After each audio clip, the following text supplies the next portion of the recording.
امید ہے آپ سب خیریت سے ہوں گے۔ اگر آپ نے ابھی تک ہمارا چینل سبسکرائب نہیں کیا تو اسے ابھی سبسکرائب کر لیں اور بیل آئیکن کو دبانا بالکل بھی مت بھولیں۔ شکریہ۔ نمبر 8، من جوگی۔ ویژنری سلطانہ صدیقی کی زیر پروڈکشن من جوگی بے لگام غصے اور عاجزانہ محبت کی کہانی ہے جو افراتفری کے درمیان پھوٹتی ہے۔ ہجوم میں کھوئے ہوئے اور دنیا سے نہ دیکھے ہوئے ایک حلیم آدمی کے طور پر ایک لڑکی میں محبت اور خودداری کا ایک نیا جوہر تلاش کرنا ہے۔ ان کی محبت کو اپنے راستے میں سخت مشکلات کا سامنا کرنا پڑتا ہے۔ اس ڈرامے کو ظفر معراج نے لکھا ہے، کاشف نثار نے اسے ڈائریکٹ کیا ہے اور سلطانہ صدیقی نے اس ڈرامے کو پروڈیوس کیا ہے۔ اس ڈرامے کی مرکزی کاسٹ میں بلال عباس خان، سبینہ فاروق اور مرزا گوہر رشید شامل ہیں۔ اس ڈرامے کو ہم ٹی وی پر نشر کیا جا رہا ہے۔ نمبر 7، کفارہ۔ ستارہ ایک زندہ دل یتیم اپنے بھائی، خالہ اور چچا کے ساتھ رہتی ہے۔ اپنی خالہ کے خراب سلوک کے باوجود زندگی کی چھوٹی چھوٹی چیزوں میں خوشی محسوس کرتی ہے۔ اس کی خالہ اسے اپنی ارد گرد رکھتی ہے کیونکہ اس کا خاندان کی جائیداد میں حصہ ہے۔ ایک امیر تاجر کے بیٹے سالار کو فوٹوگرافی کا شوق ہے، جس کی وجہ سے وہ اکثر اپنے خاندان کی طرف سے تنقید کا نشانہ بنتا ہے۔ خالص دل کے ساتھ سالار اپنی ذمہ داریوں سے بچنے کے لیے جانا جاتا ہے۔ اپنی کزن کی شادی میں ستارہ غلط طور پر سالار کو فوٹوگرافر سمجھتی ہے۔ ستارہ کے ساتھ کتنا برا سلوک ہوتا ہے یہ دیکھ کر سالار اس کے لیے نرم گوشہ پیدا کرتا ہے، تاہم ایک سازش کی وجہ سے ان کی قربت پر اعتراضات اٹھتے ہیں۔ سالار ایک بار پھر اس معاملے سے گریز کرتے ہیں اور ستارہ کو اس کے اپنے خاندان کے شکوک کا سامنا کرنا پڑتا ہے۔ اس ڈرامے کو جیو انٹرٹینمنٹ پر نشر کیا جا رہا ہے۔ نمبر 6، عشق ہوا۔ زندگی میں ہم سب کا سامنا ان لوگوں سے ہوتا ہے جو ہمارے سفر کی تشکیل کرتے ہیں، خواہ مہربانی کے ذریعے ہو یا چھپی ہوئی سچائیوں کے ذریعے۔ کچھ رابطے دھوپ کی کرن ہیں جبکہ دیگر غیر متوقع چیلنجز کا باعث بنتے ہیں۔ جیسے جیسے تقدیر سامنے آتی ہے انتخاب کرنا ضروری ہے جو ایک خطرناک راستے کی طرف جاتا ہے۔ تبریز بھی اس طرح کے فیصلے کرنے پر مجبور ہوتا ہے جب منسا سے اس کی محبت اسے بہار سے اختلاف کرنے پر مجبور کرتی ہے۔ جیسا کہ وہ کہتے ہیں جب محبت شدید ہوتی ہے تو اس کے نتائج اور بھی شدید ہوتے ہیں۔ کیا تبریز منسا کی خاطر چیلنجز کو فتح کر سکتا ہے؟ اس ڈرامے کو جیو انٹرٹینمنٹ پر نشر کیا جا رہا ہے۔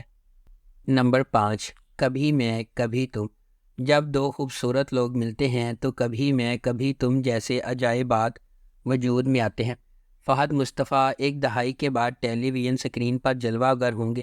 وہ بھی میرے ہمسفر اور مجھے پیار ہوا تھا جیسے سپر ہٹ پروجیکٹ سے سیدھی لڑکی کے ساتھ، یعنی ببلی ہانیہ عمر۔ 2024 کے سب سے زیادہ اینٹیسپیٹڈ ٹیلی ویژن پروجیکٹ کی پہلی جھلک اسے تھوڑا اداس بناتی ہے، جس میں ہانیہ اور فہد کے کردار ہاتھ پکڑے ہوئے ہیں اور ہر طرح کی موٹی اور پتلی زندگی کو یکجا کرنے کا وعدہ کر رہے ہیں۔ اس کے بعد ہانیہ عمر کا کردار شرجینا ہے، جو ایک کتابی شخصیت ہے جو ڈین براؤن کی کتاب کو پڑھتی ہے، سوتی ہے، جلدی اٹھتی ہے، نماز پڑھتی ہے اور ہر روز ایک شیڈول کے مطابق چلتی ہے۔ مصطفیٰ کے طور پر فہد مصطفیٰ کا کردار ایک ہم عصر گیمر لڑکے کا ہے جو نوڈل سے بڑے پیالے بناتا ہے، موٹر سائیکل چلاتا ہے، دھوپ میں انڈے فرائی کرتا ہے اور ہر وقت ایک ہی جگہ ہونے کے علاوہ کچھ نہیں کرتا۔ اس ڈرامے کو ARY ڈیجیٹل پر نشر کیا جا رہا ہے۔ نمبر 4، زرد پتوں کا بند۔ سماجی اصولوں کے خلاف خواب دیکھنے، ہمت کرنے اور جدوجہد کرنے کے لیے لچک اور انحراف کی سوچ کو بھڑکانے والی کہانی۔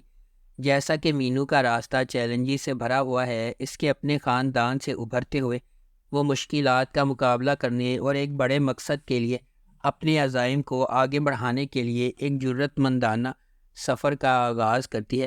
روایت کی طرف سے تعمیر کی جانے والی رکاوٹوں سے بے خوف وہ تبدیلی کے نشان کے طور پر ابھرتی ہے، جس نے نہ صرف خود کو بلکہ اپنی کمیونٹی کی لاتعداد دیگر لڑکیوں کو بھی ایک روشن مستقبل کے خواب دیکھنے اور جدوجہد کرنے کی ترغیب دی ہے۔ اس ڈرامے کو مصطفیٰ فریدی نے لکھا ہے، سیفی حسن نے اسے ڈائریکٹ کیا ہے اور مومنہ درید پروڈکشنز نے اس ڈرامے کو پروڈیوس کیا ہے۔ اس ڈرامے کی مرکزی کاسٹ میں سجل علی اور حمزہ سہیل شامل ہیں۔ اس ڈرامے کو ہم ٹی وی پر نشر کیا جا رہا ہے۔ نمبر 3، لیٹس ٹرائی محبت۔ لیٹس ٹرائی محبت کے ساتھ پیار کرنے کے لیے تیار ہو جائے، گرین انٹرٹینمنٹ کا ایک ڈرامہ جسے انجلین ملک نے ڈائریکٹ کیا ہے، ذیشان جنید نے اس ڈرامے کو لکھا ہے۔ محبت کے سفر کی راہ میں حائل رکاوٹوں پر قابو پاتے ہوئے ایک شاندار سفر کے ساتھ چلے۔ اس ڈرامے کی مرکزی کاسٹ میں دانیال ظفر، ماورا حسین، زویا ناصر، شہزاد نواز، نوشین شاہ، علی خان اور ہنا رضوی شامل ہیں۔ اس ڈرامے کو بی جے پروڈکشنز نے پروڈیوس کیا ہے اور اس ڈرامے کو گرین انٹرٹینمنٹ پر نشر کیا گیا۔ نمبر 2، جانے جہاں۔ جانے جہاں ڈرامہ شہرام اور ماہ نور کے گرد گھومتا ہے، جو مختلف سماجی طبقات سے تعلق رکھتے ہیں۔ ان کے اختلافات کے علاوہ یہ دو روحوں کی کہانی ہے جن کا مقصد ایک ساتھ ہونا ہے۔ شہرام، جس کا کردار حمزہ علی عباسی نے ادا کیا، وہ اپنے گاؤں کے سب سے بااثر شخص کا بیٹا ہے۔ معاشرے میں اپنے بااثر مقام کے باوجود وہ ایک فرما بردار، عزت دار اور مہذب انسان ہے۔ شہرام نے بچپن میں اپنی ماں کو کھو دیا اور اس کی پرورش اس کی سوتیلی ماں نے کی، جو خفیہ طور پر اس سے حسد کرتی ہے۔ اس کے علاوہ اس نے چھوٹے سوتیلے بھائیوں کو بھی خراب کیا ہے جو اس کے ساتھ دشمنی کرتے ہیں۔ دوسری طرف ماہ نور ایک متوسط طبقے کی بہادر لڑکی ہے۔ صحیح کام کے لیے کھڑے ہونے پر وہ کسی سے نہیں ڈرتی۔ اس کی خوبصورتی، سادگی اور خالص دل شہرام کو اپنی طرف متوجہ کرتا ہے۔ اس ڈرامے کی مرکزی کاسٹ میں حمزہ علی عباسی، عائزہ خان، آصف رضا میر، سویرا ندیم، نور الحسن، کنزہ ملک، زینب قیوم، حارث وحید، رضا تالش، مریم نفیس، نوال سعید اور عماد عرفانی شامل ہیں۔ اس ڈرامے کو ARY ڈیجیٹل پر نشر کیا گیا۔ نمبر 1، بارنز روڈ کے رومیو جولیٹ۔ کہانی فرحاد عرف رومیو اور فریہ عرف جولیٹ کے گرد مرکوز ہے، جس کا کردار حمزہ سہیل اور اقرا عزیز نے ادا کیا ہے۔ فرحاد ایک بہادر نوجوان ہے جو نوجوان اور پورے اعتماد فریہ سے محبت کرتا ہے۔